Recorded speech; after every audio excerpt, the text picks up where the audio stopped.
Здравейте!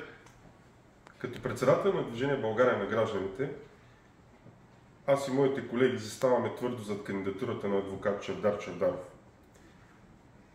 Доскоро 2 мандата общински съветник, но вече и кандидат за кмет.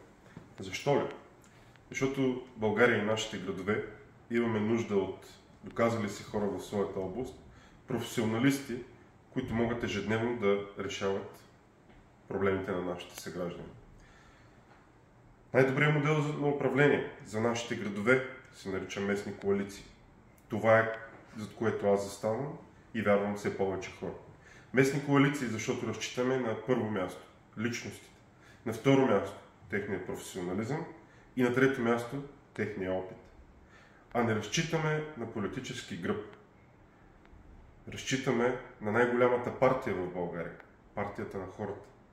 Защото само единствено хората ще ни кажат и ще ни покажат пътя, по който трябва да вървим.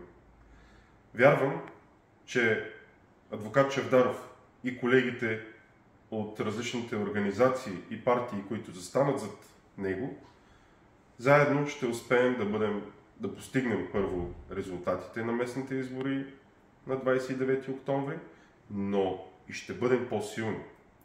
Ще бъдем по-силни, защото ще дадем примера, който България и ние всички имаме нужда да виждаме.